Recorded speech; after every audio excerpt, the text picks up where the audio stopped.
Welcome back to Old School Sports and our Franchise Hockey Manager 9 playthrough of the Chicago Blackhawks. We are closing in on the midway point of the 2030 to 2031 season.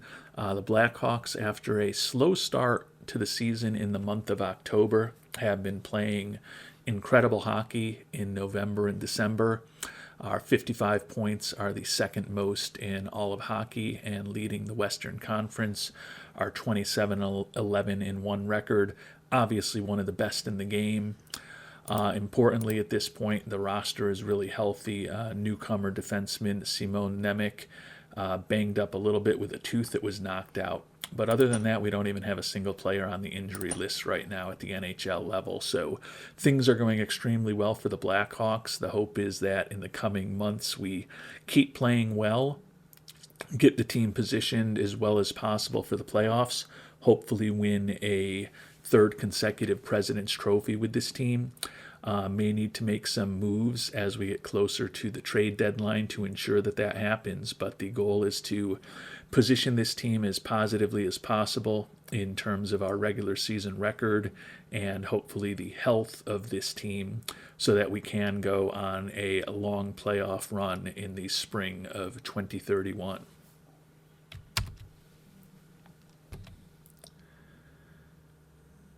And taking a look at our schedule for this month of January, looks like we've got 12 games, 6 at home, 6 on the road before we head into the AllStar Break.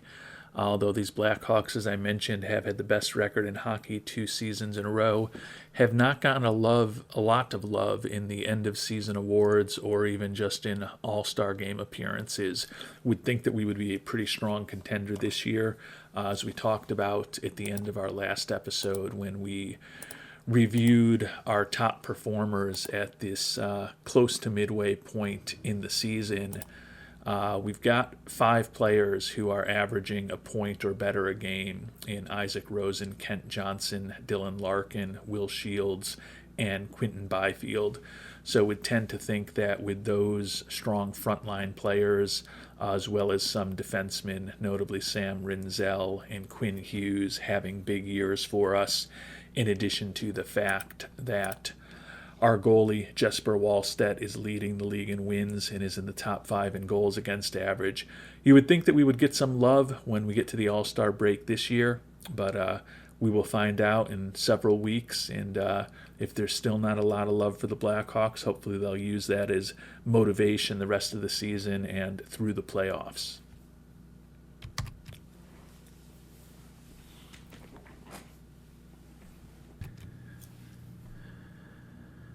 And the start of January has gone fine for the Blackhawks. We've got a 3-2 record over our first 5 games, a couple of wins at home, and then a 1-2 record on the road, although one of those losses was an overtime loss.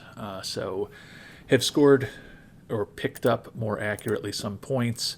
We're 2 up on the Wild for the best record in the Western Conference at this point. And we have also taken over from the Red Wings for the best record in all of hockey with our 62 points. So that is the good news. The somewhat more negative news is that Isaac Rosen, the big free agent acquisition who's had a excellent year for us thus far, has got a strained ACL, going to be out 1 to 2 months. He's willing to delay recovery and play through it for the rest of the year, given that I don't have any question that this team will make the playoffs. I want him to be as healthy as possible when we do get there, so I'm not going to delay his treatment. I'm going to put Rosen onto the IL. Definitely will leave a hole in the lineup. He's been our first line right winger, as we've talked about, on pace, or he was on pace for 100 points this year. Clearly not going to get there now, spending hopefully closer to 1 month than 2 months on the IL. But I think that it's the right move for the ultimate goal of this team, which is to win a Stanley Cup championship, and that's much more important to us than winning the President's Trophy. So hopefully we can keep playing pretty good hockey without Rosen, ask some of our other wingers to step up, hopefully, and then hopefully we'll have him back towards the end of February, early March, and have him for the final push for the playoffs.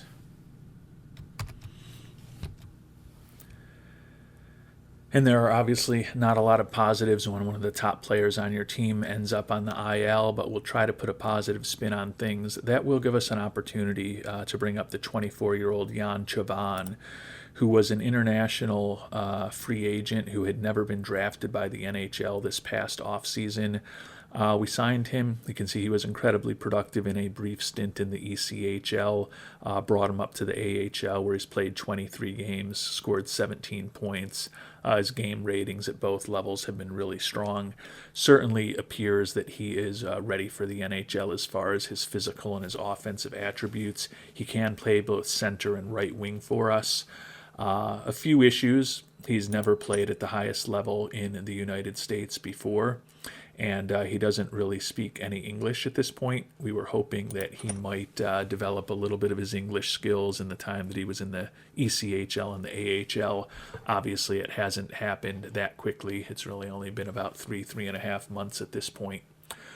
But we're going to bring him up and see if maybe he can give us a little spark at the NHL level. Probably not going to be in the starting lineup every day, and certainly would be interesting to see how he fits in with the team. Doesn't look like there's going to be any obvious problems as far as team harmony, but certainly the fact that he doesn't really speak the language, and I guess we do have one countryman of his in Nemec who we signed in the offseason also, so that is positive that at least we'll have another Slovakian in the locker room with him who can hopefully help his assimilation to this team, although certainly Nemec is a newcomer to the Blackhawks, but he's played in the NHL for several years and he's fluent in English, so hopefully having Nemec on board will help with the acclimatization of Mr. Chauvin to his new team and his new surroundings at the NHL level.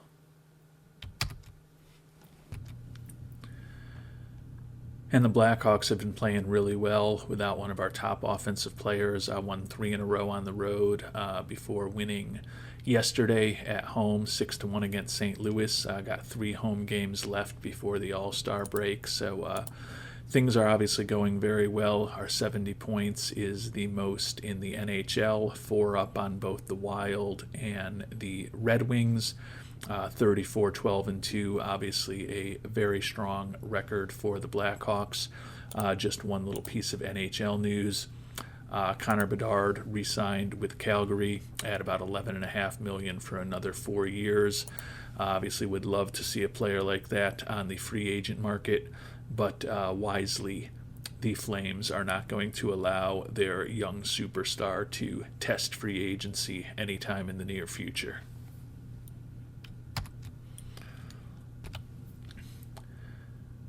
And the Blackhawks just keep winning. We've won our last 2 games, home against Toronto and then home against the Blue Jackets. We've got Pittsburgh tomorrow before the All-Star break. So things are going very well with this team. Minor injury, Quinn Hughes, going to be day-to-day with a hand contusion.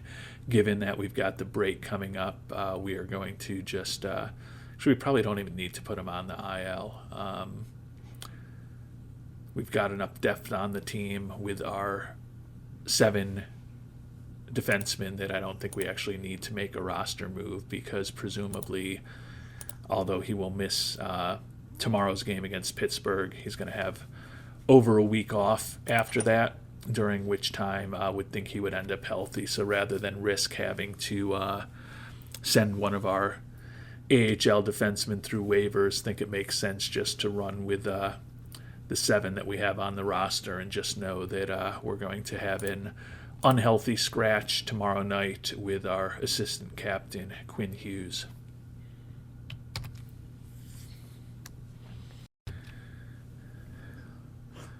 And we've made it to the end of January, the All-Star break. Find out who makes the team. Not a shock, Jesper Wallstedt leading the league in wins, 32-8-2 with a .235 goals against and a .924 save percentage.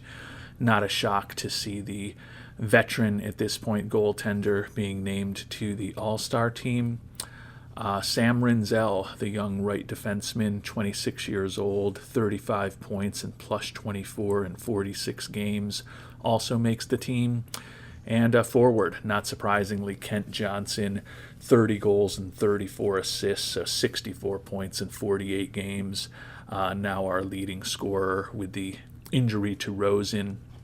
And Johnson, as a frequent commenter and friend of the channel, Three Quarters Badger, pointed out after our past episode, has put up really insane game scores this year. 81 on the offensive side, not quite as good defensively, but has been a dynamic offensive player for us, and certainly nice to see that rewarded with a all-star nod for Mr. Johnson, in addition to the other two all-stars on our team, Jesper Wallstedt and Sam Rinzel.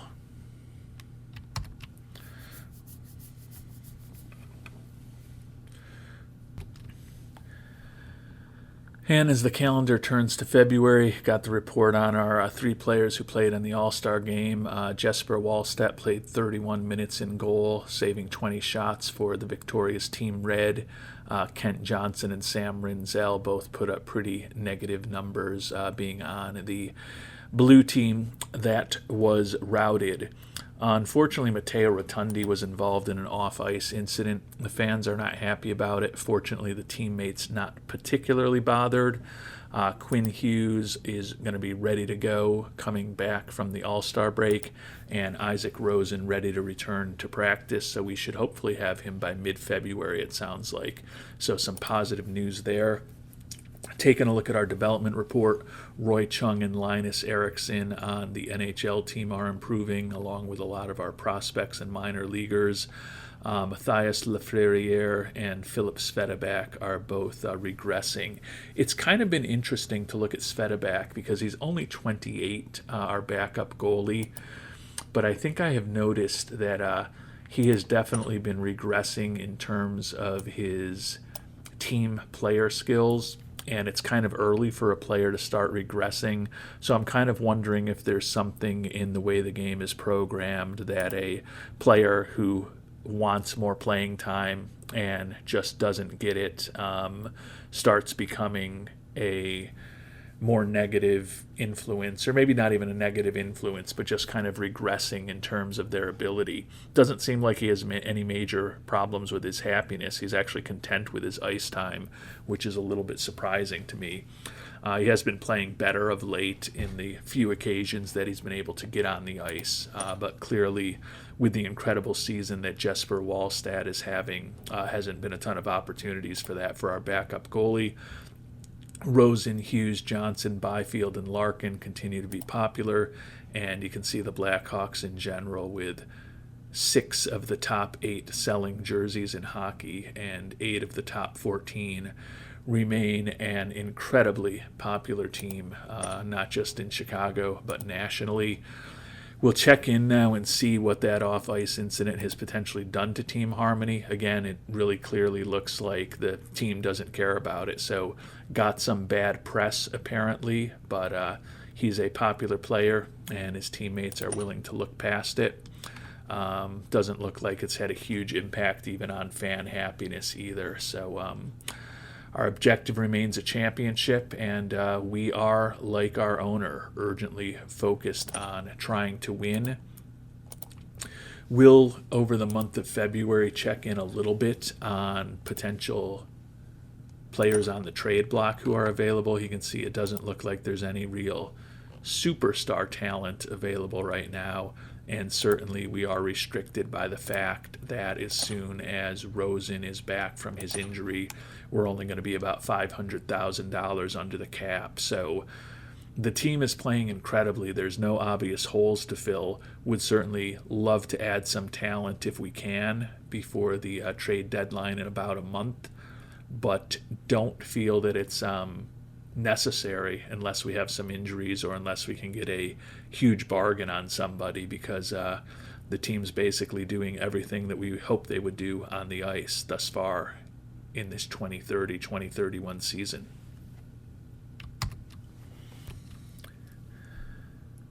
And not shockingly, we've gotten a good monthly review from ownership. Seem to be on track for a championship. He says if we need to sacrifice the future to win right now, feel free to do it. Expects us to be a contender again next year. Fans are thrilled with the team. Obviously, no need to worry about our job. I agree with everything he said. Obviously, he said nice things about me, so I'm probably going to tend to agree with that. But I do think that the only thing I might disagree with is that I'd love to sacrifice the future to try to win this year and add someone who's a big help to us. But with the fact that we're in a salary cap league, I'm just not sure that we're going to be able to pull off a massive move. Taking a look at the biggest cap hits on our team, it is fortunately, generally the best players on our team. So there's not an obvious aging player with a horrible contract that we'd like to get rid of, which is a good spot to be in. But it does limit our flexibility a bit because we're going to have to, if we bring on somebody, it's going to be a younger player that's an incredible talent, which could certainly help us. Obviously, if we bring on a young, inexpensive player who's a great player, that could be a huge addition to the team. It's just a trade like that is going to take a lot of draft assets to make it happen.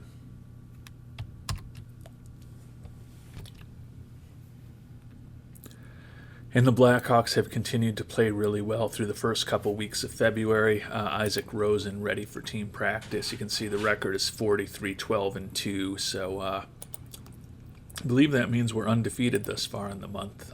We've won 4 in a row at home. Then we won on the road in Winnipeg and then came back and won home against Carolina. So taking advantage of being home over the last 6 games, the team is playing great. So we're getting close to being back and healthy from injuries also. Rosen is day-to-day, and Veyu had actually said he was going to be out 1 to 2 weeks, banged up. You can see he's only been on the IL for 2 days, and he's already at a day-to-day situation too. So hopefully have both of them back very shortly. Right now, Villeneuve is a little banged up with a bruised elbow, so probably we'll think about throwing him on the IL. We've got 4 days now, 3 days, because today is the 16th till our next game. So I think it's conceivable that we can put Villeneuve on to the injury list. And I think at this point we'll bring Rosen back. Hopefully he will be, we don't have to rush it. If we need a minor league player in 3 days for a little depth, we can do that. But my expectation is that hopefully our starting right winger will be back by the time we play our next game.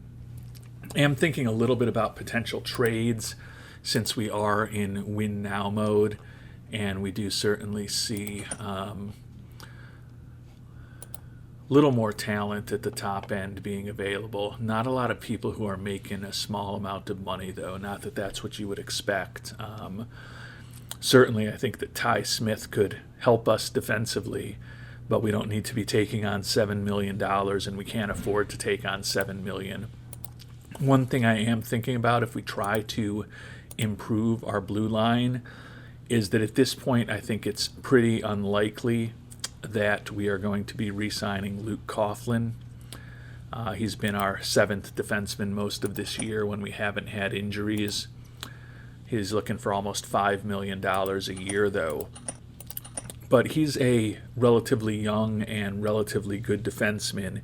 If we could find a better defenseman who's also less expensive or also relatively inexpensive that we'd want to be on our team next year, and we could package Coughlin in a few draft picks to bring that type of player on board, that may be the most logical avenue for us to try to pursue. Again, a great young defenseman making $1 million, $1.5 million, $2 million tops is probably not going to be something that other teams are very eager to trade away. But I think if we could do something along those lines with Coughlin, that might give us an opportunity to improve our team for this season, while at least extracting a little bit of value from a player that I think is unlikely to be back with us next year. Thinking about the other potential free agents, Julian Mays, the young winger, believe he'll be a restricted free agent, so I don't think we need to. Yeah, we've already auto qualified him. He will be back if we want him to be back. And then Byfield and Wallstedt are both big ticket items in their late 20s that we'd love to have them both back. May not be able to fit them both, but those are the types of decisions we're probably going to make in the offseason. Had definitely been leaning towards Byfield being the guy that we would bring back at big money, but certainly with the incredible season that Wallstedt is having, which would have him, I would think, in the mix for the Vezina at the end of this season, certainly would have to consider bringing him back at big money, even though I do like our backup in Sveta. As I've talked about earlier, he does seem to be regressing a little bit as he hasn't been getting as much playing time the last couple seasons, but both of them have very impressive game ratings at this point for the season.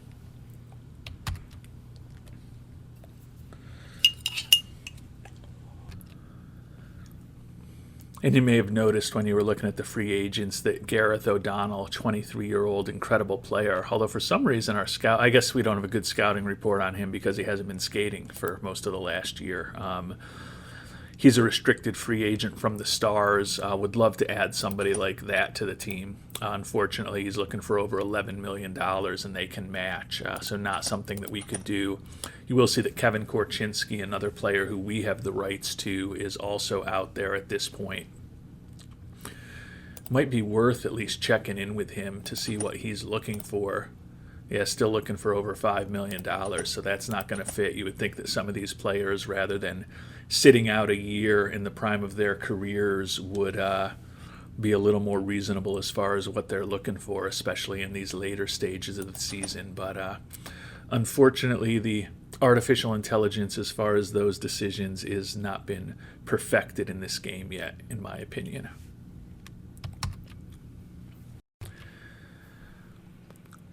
And we have been searching, and we found one player that kind of meets the criteria we outlined. Don't know if it makes sense to make this trade or not. We'd be trading Luke Coughlin for Joe Stewart, who's about 3 years younger. And you can see, at least according to the star ratings, is better. Now, Stewart's not as versatile.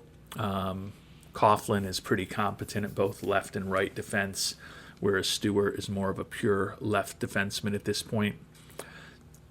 Taking a look broadly at their offensive ratings, pretty close, maybe a little bit of a advantage to Stewart with the exception of his screening skills, but not a huge difference there. And then defensively, once again, they're pretty similar. I would honestly give an advantage to Coughlin on that front. Physical ratings, definitely an advantage to Joe Stewart. And then mentally, they're somewhat similar, but I say that Coughlin probably has the advantage. So I think it might be a very tiny upgrade, and I wouldn't mind having the rights to Stewart, who's a younger player. I think even though he is a star player, given that he's only 22 years old, I think might be a chance that he would sign something for a little more reasonable than the $5 million that Coughlin is looking for. That being said, Coughlin as a seventh defender on our team is almost ideal at this point. He can play either the left or the right side very proficiently. He's more of a stay-at-home type of defenseman. And in addition to giving up Coughlin, we'd have to give up rights to a couple of players, interestingly, including Korchinski, who we were just talking about, plus 2 first-round draft choices to bring Stewart on board. So although he's younger and a little better, doesn't seem to be a trade that seems incredibly compelling to me at this point. Clearly, that could change over the next week, 2 weeks, until we hit the trade deadline, particularly if we have some injuries. But right now, unless we have some injuries or unless we identify some other opportunities, I think I'm kind of inclined to stay the course with the team the way it looks.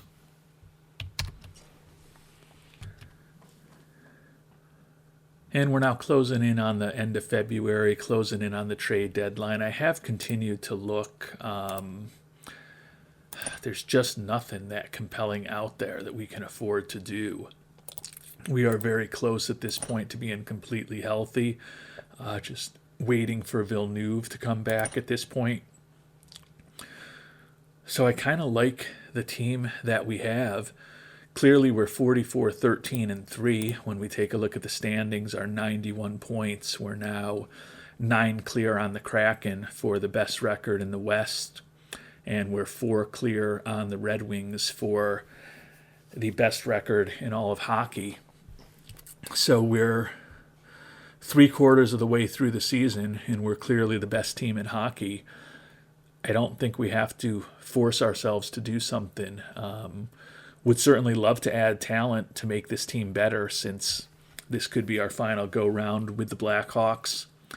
And we're absolutely trying to win it all this season. But with where we are in relation to the cap and injuries and the way the team is playing, I just don't see any obvious opportunities among the players that are available, and among even the players that aren't available. Haven't really been able to come up with something that makes sense.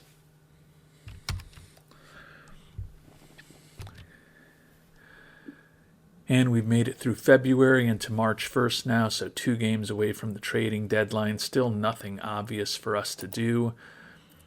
Take a quick look at our development report. And Roy Chung, the young defenseman, getting better. And Dylan Larkin, the aging veteran, who's having a very productive year, 30 goals and 34 assists in 58 games. Healthy for a 3rd straight season for us. Still a very productive offensive player. Slowing down a bit, but still useful. Blackhawks remain a very popular team. Taking a look at how we did during that month of February that we just completed, as we talked about, got off to an incredible start in the month. Little more mixed results over the last 2 weeks of the month. Actually, a 2-2-1 record, but and interestingly, 1-1-1 at home, which was certainly not exactly what we were looking for, but still at 45, 14, and 3. 93 points on the season, still 4 clear of the Red Wings for the best record in hockey. So with 20 games to go, the President's Trophy is still well within our grasp. That's not our main goal. Our main goal is to be grasping the Stanley Cup in June, but an important step towards getting there, hopefully, is having home field or home ice advantage for as long as we're around in the playoffs. You can see Kent Johnson, with his 36 goals and 77 assists, remains one of the more dynamic players in the NHL. And Wallstedt, as I talked about earlier, a very strong candidate for the Vezina, leading the league in wins, leading the league in goals against now, and 5th in the league in save percentage. And you can see in the limited amount of time that Svedabak has been playing, he has been real productive recently also to get himself onto the leaderboards, despite just playing in 11 games this year. So things are going really well for the Blackhawks. Villeneuve, the only guy on the injury list, and he should be back very soon. We'll have a decision when he gets back. I think it will likely be perhaps Julian Mays, the youngster who we send down. You can see he's played just 20 games for us this year, and he's -4. You may remember that we brought up Chauvin, and he's been real productive over these last month and a half or so. Has been a regular contributor, playing 18 games, has 9 points, +6 on the year. Happiness is pretty good. Still hasn't really started to learn English. That's going to take a little bit longer, but I think the fact that he is paired on the team with his countryman in Nemec has kind of helped him flourish here since he came up. So I don't think we'll be moving on from him if it's not Mays that we sent down. Could certainly look to do something with Matthias Lafreniere at this point. He's +6 on the year, but only 11 points in 52 games. He's typically been a 4th-line player for us, so wouldn't expect him to have put up huge numbers this year. I do like the fact that he can play right wing, center, and left wing. That versatility is pretty valuable in one of the back-end roster guys on your team, in my opinion. But certainly I would think Lafreniere Mays or Tomas Vesely would be the three guys whose roster spots could potentially be in jeopardy in the next day or two when Villeneuve is ready to come off of the IL. And that could mean that we package up one or two of them if there's an opportunity to bring on a big-time frontline player to help us. I don't know that there really is. Taking a look at the trading block now, still a little bit of talent out there. We could probably fit on somebody like Isaac Howard if we needed to. If we traded away Lafreniere, that may be something for us to look into. Again, I like Lafreniere's versatility, particularly compared to Howard, who can only play on the left wing.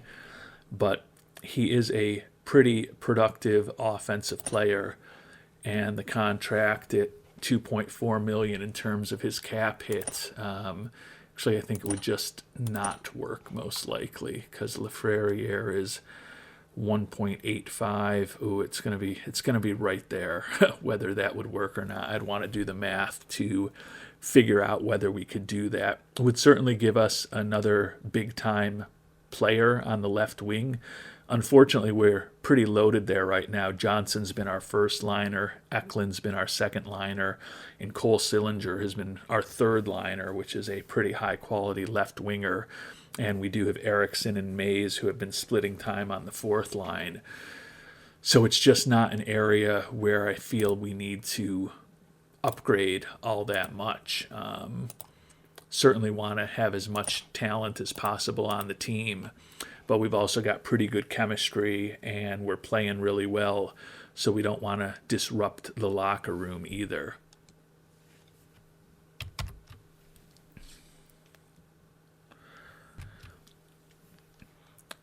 And taking a quick look at that locker room, you can see things are still harmonious. Job security still really good.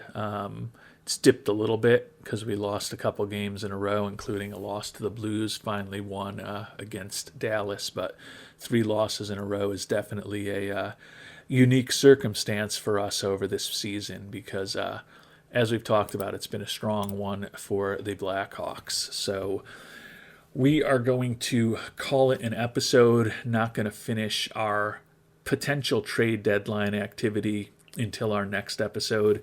If you have thoughts on what we should or should not do, would certainly love to hear them in the comments down below. Right now, I'm kind of inclined to not do anything. I guess there's 2 games or 2 days for that to change between now and the 3rd. We've got a game against Nashville today, and then we will be playing against Edmonton on trade deadline day. So probably that's going to probably be too late to react to any injuries that we have. But if we, we might as well play the Nashville game right now and just see where we stand. And barring a significant injury in this game today against Nashville, I'm inclined to stand still at the trade deadline, I think. Doesn't mean I won't keep looking for a trade. And if in the comments down below someone has seen something that I haven't that looks incredibly compelling, would love to hear about it. But the team's playing great. The team's very healthy. I think I'm going to subscribe to the if it ain't broke, don't fix it rationale with this team at this point.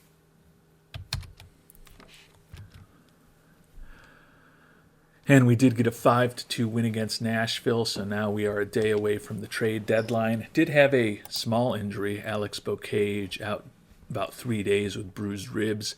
That certainly does not seem to be anything that's going to cause us to dramatically change our thoughts as the trade deadline approaches. We're definitely a win-now team, and ownership is fine with us sacrificing for the future. But as I've talked about, just don't feel at this point with the salary cap bind that we are in that there's any obvious moves to make. But I will continue to look at those options between now and our next episode. And as I've said before, if you have thoughts on where we should go, what we should do, would love to hear about them down below. 20 games away from a potential 3rd straight President's Trophy, and real happy. Actually, we're 19 games away with the game we just played against Nashville, and really happy with the way the team is playing. So It's been a good season so far. Let's hope it stays that way and that we can make a long run in the playoffs.